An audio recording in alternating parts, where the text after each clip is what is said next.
வெற்றிவேல் முருகனுக்கு அரோகரா, வீரவேல் முருகனுக்கு அரோகரா, கார்த்திகை மைந்தனுக்கு அரோகரா, சிவசக்தி பாலகனுக்கு அரோகரா, பழனி முருகனுக்கு அரோகரா.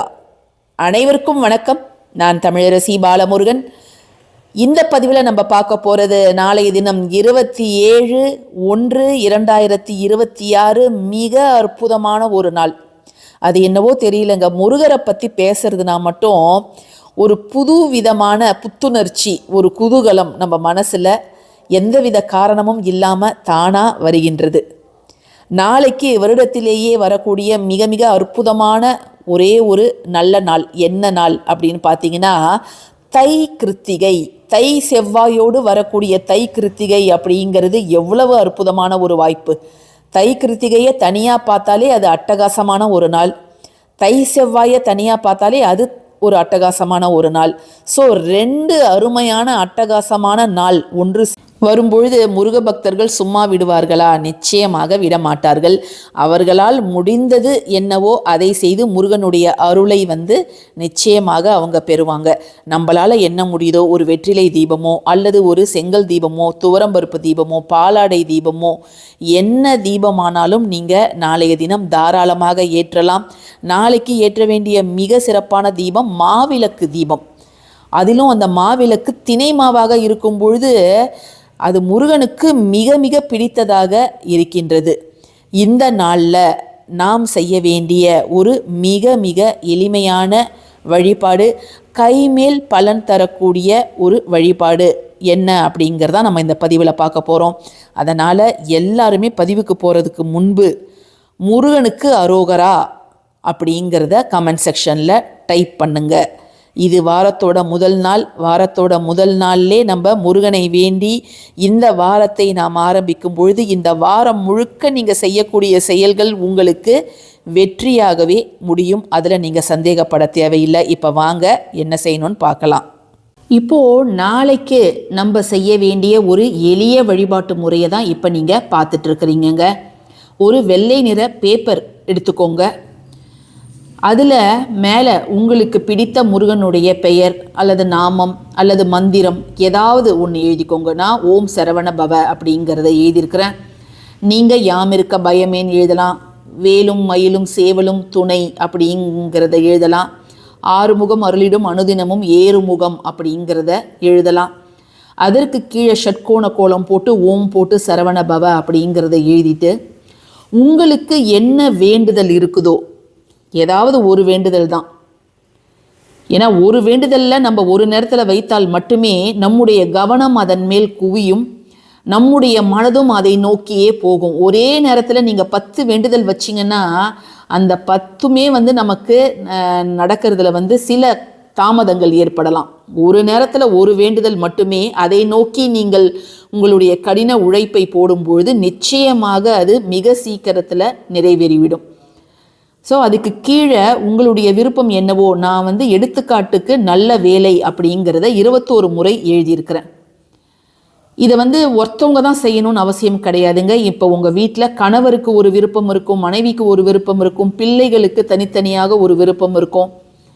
இப்போ தொழிலில் வெற்றி அப்படின்னு, தொழிலில் லாபம் அப்படின்னு கணவர் எழுதலாம். அந்த பையன் நல்ல வேலை அவனுக்கு கிடைக்கணும் அப்படிங்கிறதுக்காக நல்ல வேலை எழுதலாம்.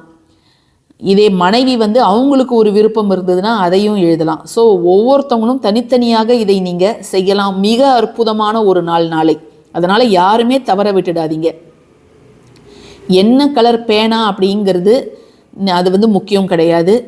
நீங்கள் சிவப்பு நிறம் அப்படிங்கிறது பெஸ்ட்டு. சிவப்பு, மெரூனு, ப்ளூவு, க்ரீனு அதில் எழுதலாம். கருப்பை தவிர்ப்பது அப்படிங்கிறது நல்லது. பேனாவோ ஸ்கெட்சோ மார்க்கரோ ஏதோ ஒன்று 21 முறை நீங்கள் எழுதணும். இடம் இல்லைன்னா நீங்கள் பின்பக்கத்துலேயும் இதை நீங்கள் தாராளமாக எழுதிக்கலாம். காலை 6லேருந்து 7 ஒரு வாய்ப்பு, மதியம் 1 to 2 ஒரு வாய்ப்பு, இரவு 8 to 9 ஒரு வாய்ப்பு. நாளை தயவு செய்து யாரும் அசைவம் அப்படிங்கிறத சாப்பிடாதீங்க. அசைவத்தை மட்டும் நீங்கள் சாப்பிடாதீங்க. அதை நீங்கள் ஞாபகம் வச்சுக்கோங்க. நீங்கள் தீட்டு காலங்களில் இல்லாமல் இருந்தீங்கன்னா நீங்கள் பூஜை அறைக்கு போய் இதை எழுதி இதை முருகர் பாதத்தில் நாளை இரவு முழுக்க இது முருகர் பாதத்துக்கிட்டே இருக்கட்டும். அப்படியே நீங்கள் வச்சிடுங்க. இல்லை எனக்கு தீட்டு காலமாக இருக்குது அப்படிங்கிறவங்க வெளியில் அமர்ந்தே, பூஜை அறைக்கு போகாமல் வெளியில் அமர்ந்தே இதை நீங்கள் எழுதலாம், ஒன்றும் தவறு கிடையாது. சரிங்களா? சரி, இதை நம்ம எழுதிடுறோம், நாளை இரவு பூஜை அறையில் வச்சிடுறோம். இதை என்ன செய்யறது அப்படின்னு கேட்டிங்கன்னா, உங்களுடைய கண் பார்வையில் படுற மாதிரி இதை ஏதாவது ஒரு இடத்துல நீங்கள் ஒட்டி வைக்கலாம். இல்லை மற்றவங்க பார்த்தா பரவாயில்ல அப்படின்னு நினைக்கிறவங்க நீங்கள் ஒரு பொதுவான ஒரு வீட்டில் ஒரு டோரில் ஒட்டி வைக்கலாம், அல்லது தனிப்பட்ட இடங்கள் ஒரு பீரோக்குள்ளார, இல்லை உங்கள் கபோர்டில் திறப்பீங்க இல்லையா, அந்த கதவோட உள் பக்கத்தில் உங்களுடைய கண் பார்வையில் இது அடிக்கடி பட்டுக்கிட்டே இருக்கணும். பட்டுக்கிட்டே இருக்கும் பட்சத்தில் நீங்கள் இந்த ஷடாக்ஷரத்தையும் இந்த உங்களுடைய ஆசையையும் பார்க்கும் பொழுது நிச்சயமாக முருகன் அருளால் அது நிறைவேறும். நம்ம ஏன் சில எண்களுக்கு அதிக முக்கியத்துவம் தரோம் அப்படின்னு பார்த்தோம்னா, 48 அது ஒரு மண்டலம் அப்படின்னு சொல்லுவாங்க. அதை விட்டோம்னா 21 நாட்கள். இந்த 21 அப்படிங்கிறது எந்த ஒரு விஷயத்தையும் நம்ம கொஞ்சம் கஷ்டப்பட்டு 21 நாட்கள் செய்யும் பட்சத்தில் அது 22வது நாள் அது நமக்கு பழக்கமாயிடும். நீங்கள் எதுவுமே முயற்சி எடுக்காமல் ஆட்டோமேட்டிக்காக நீங்களே அந்த வேலையை செய்ய ஆரம்பிச்சிடுவீங்க. ஸோ ஒரு பழக்கத்தை நீங்கள் மேற்கொள்ளணும் அப்படின்னா அந்த 21 நாட்களே உங்களுக்கு போதுமானது. இதில் என்ன ஒரு முக்கியத்துவம் அப்படின்னு பார்த்தீங்கன்னா, 2, 1 இதில் எண்களோட சிறப்பு என்னன்னு பார்த்தீங்கன்னா, 2 அப்படிங்கிறது சந்திரனுக்கு உரியது, 1 அப்படிங்கிறது சூரியனுக்கு உடையது. சந்திரன் அப்படிங்கிறது நம்மளுடைய மனதுக்கு அதிபதி. சூரியன் அப்படிங்கிறவர் நம்முடைய என்ன சொல்கிறது, அவரை ஆத்மகாரகன் அப்படின்னு அழைப்பாங்க, பிதுர்காரகன் அப்படின்னு அழைப்பாங்க, சந்திரனை மாத்ருகாரகன் அப்படின்னு அழைப்பாங்க. சந்திரனுடைய எண்ணு தான் 2. ஒருத்தருக்கு மனம் தெளிவாக இருக்கணும் அப்படின்னா சந்திரனுடைய ஆசி வேணும். ஒருத்தருக்கு உடல் நல்ல ஆரோக்கியத்தோடு இருக்கணும், குறிப்பாக கண்கள் இதயம்லாம் நல்லா செயல்படணும் அப்படின்னா சூரியன் ரொம்ப முக்கியம். எதற்கு 2, 1 அதுக்கப்புறம் 1 வந்திருக்குது அப்படின்னு பார்த்தீங்கன்னா, இது மாறுபட்டு வந்திருக்குது. ஃபஸ்ட்டு 1 தான் வரணும், அதுக்கப்புறம் தான் 2 வரும். நம்முடைய வாழ்க்கையில் மேடு பள்ளங்கள் இருக்க தான் செய்யும் அப்படிங்கிற ஒரு நிலையை குறிப்பதற்காக தான் இந்த 21. இந்த 2 + 1 கூட்டணும்னா 3, குருவுக்கு உரிய எண் 3. குரு வருள் இருந்தாலே நம்ம வாழ்க்கையில் எல்லாமே வெற்றி மேல் வெற்றி தான் வரும்.